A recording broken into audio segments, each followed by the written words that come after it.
Ito po ang kanilang pinakabagong cruiser bike, ang CF Moto 450 CLC. At ngayong araw ay sisilipin natin kung gaano nga ba kaganda ang cruiser bike na ito.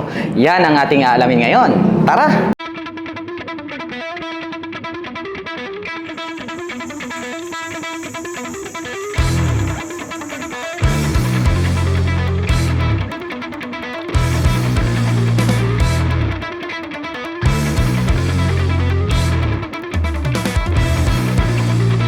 At kung ang hinahanap nyo naman po ay cruiser bike, meron po tayo ritong pinakabagong CF Moto 450 CLC.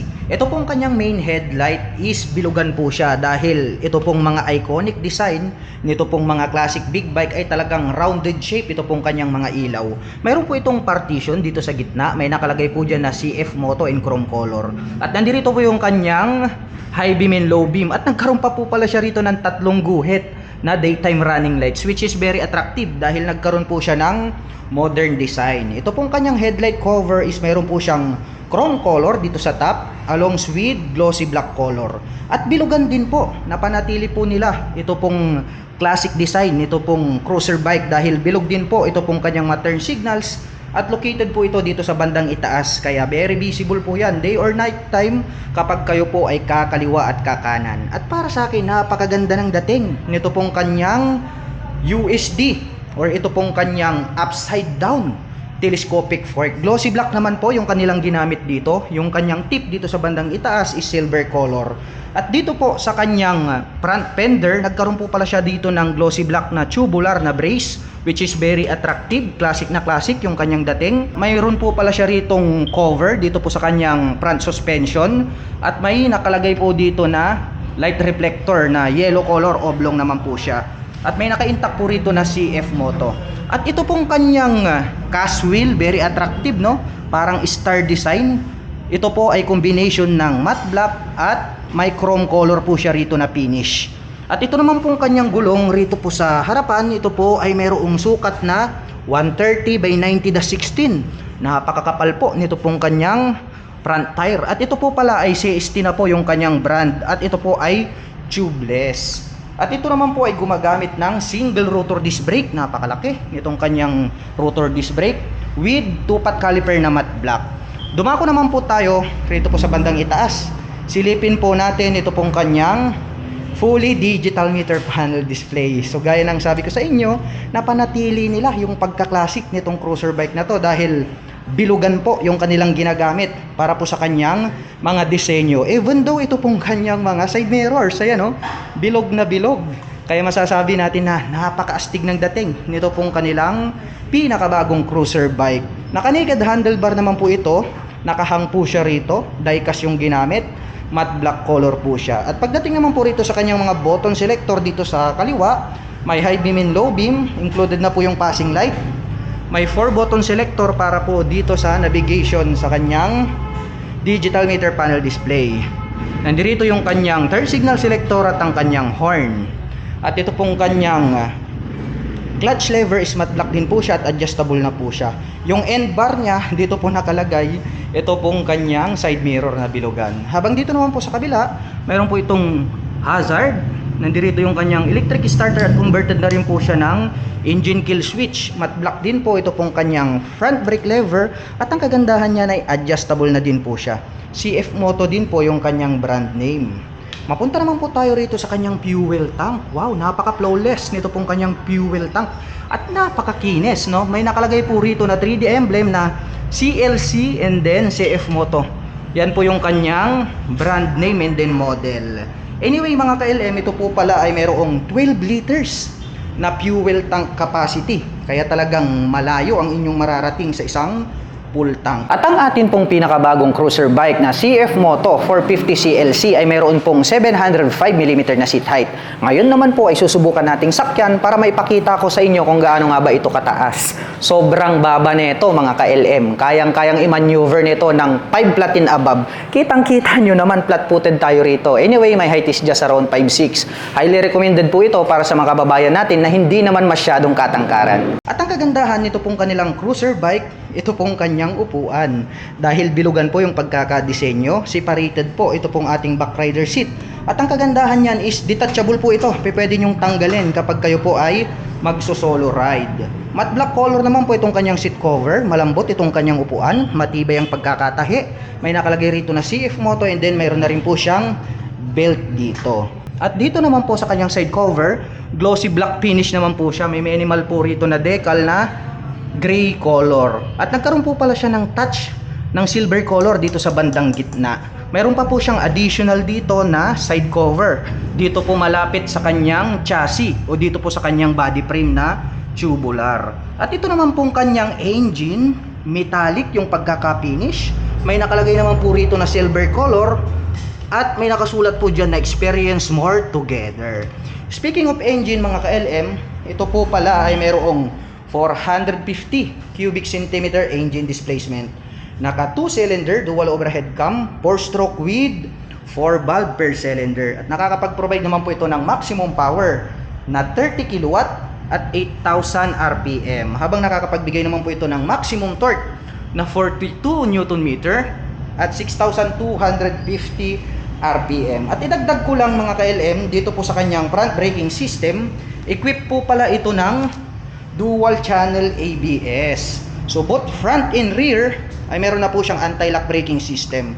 Kaya pagdating po sa mga sudden stop, huwag po kayong mag-alala dahil hindi po maglalak ang inyong mga preno.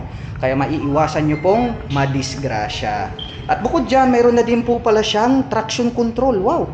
Very impressive para po sa isang cruiser bike. Dahil kompleto na po siya sa features, meron na din po siyang traction control system. Dito po sa bandang likuran, meron po siya ritong sensor na kung saan kapag na-detect niya na mag-i-slip ito pong ating gulong rito sa likuran, ay agad niya pong hahabulin yung takbo or ikot ng gulong dito sa harapan para maiwasan po natin na ma-slide dito pong ating cruiser bike. Kaya meron po siyang ABS, meron na din po siyang TCS. At ito naman po pala ay meron pong 6-speed manual transmission. Matte black color yung kanilang ginamit dito sa kanyang shifter. At ito pong kanyang pillion step sa ating back rider o dito sa ating rider is die-cast po siya, tapos meron po siyang rubber cover on top. Ganun din po itong ating pillion step para po sa ating back rider. Meron din po siyang rubber cover on top. At tubular naman po na metal yung ginamit nila dito sa kanyang brace. At meron na rin po pala itong quick shifter or assist in sleeper clutch kung di ako nagkakamali. At ito naman pong kanyang cover dito, mapapansin natin na metallic, kasing kulay din po nito pong kanyang engine cover. At may naka-intact po rito na CF Moto. At ang very attractive dito po sa bandang itaas, chrome color po siya, nagkaroon ng touch dito sa kanyang mga pins. At may nakalagay po rito na 1989, no? Napakatagal na pala nitong CF Moto sa paggagawa ng mga napakagandang mga motorsiklo. Mayroon din po siya ritong cover na black color or para sa coolant siguro. At makikita natin dito sa bandang harapan, napakalaki po nitong kanyang radiator. At ito po ay equipped with liquid cooling system. Kaya maaasahan ito pong cruiser bike na ito pagdating po sa mga long distance driving. Dahil nga naka-liquid cooling system na po siya. At ito naman po ay mayroong tubular na matte black color na side stand at wala po itong center stand.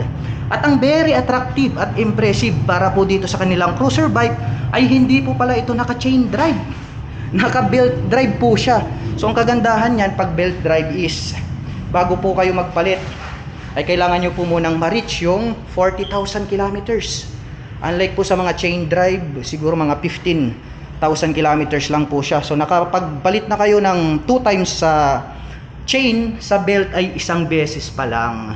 At napansin ko lang, dito po pala sa bandang harapan, meron po pala siya ritong USB charging port. Ayan no, meron po tayo ritong USB type A and then USB type C.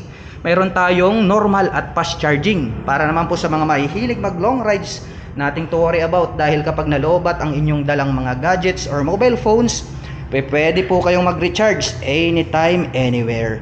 At ito pong kanyang swing arm is matte black color, metal po siya.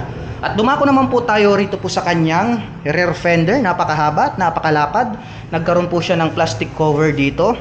At nandirito po ito pong kanyang turn signals. Ito pong kanyang turn signals is included na po pala rito yung kanyang tail light. Ayan no, meron po tayong red color dito sa gitna.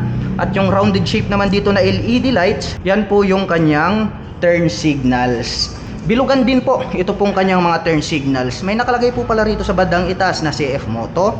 May light reflector dito sa gitna at mayroon na rin po siyang plate light.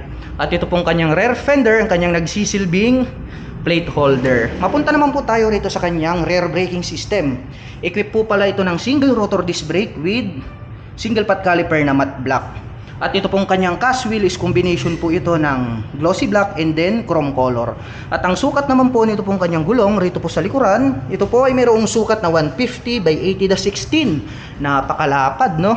Para po sa mga hindi pa nakakaalam, pag mas malapad po yung inyong gulong ay nakakapagbigay po yan ng added stability sa lahat po ng road condition. Mayroon po pala siya ritong nakalagay na integrated na mudguard para maiwasan po natin na matalsikan ng putik yung other body parts nitong ating cruiser bike. Pagdating po pala dito sa kanyang suspension, ito po pala ay equipped with monoshock absorber. At yan po ay adjustable. Na-adjust po natin yung kanyang preload. At ito naman pong kanyang exhaust. May nakalagay po rito na CLC CF Moto. Yan po yung kanyang brand name. Matte black po itong kanyang head protection guard. Yung body at yung kanyang tip is matte black din po siya. Meron po siyang dual exhaust. At ito pong kanyang engine cover dito sa left side. Nagkaroon po pala rito ng chrome color, and then meron pong naka-intact dito na logo ng CF Moto. At gaya ng sabi ko sa inyo, ay catchy po. Ito pong nakalagay rito na CF Moto Motorcycle 1989. At ito naman pong kanyang rear brake, nakaangat po siya. Diecast na rin po yung kanilang ginamit rito. Napaka-astig po nito pong kanilang pinakabagong CF Moto 450 CLC. At ang presyo naman po pala nitong cruiser bike na ito ay nagkakahalaga po ito ng 287,900 pesos. At kung balak mo naman pong kumuha ng hulugan, ay kailangan mo lang pong mag-down payment ng 57,125 pesos. At mayroon naman po itong 11,287 pesos sa loob po yan ng 36 months. At para naman po sa mga nakapanood ng video na ito at interesado pong maglabas nito pong kanilang pinakabagong cruiser bike na CF Moto 450 CLC ay available po ito sa cash at installment basis. At para naman po sa mga gustong magpunta rito ay maaari nyo po silang puntahan at bisitahin. Dito po yan sa Rizal Street, Poblacion, Mangaldan, Pangasinan.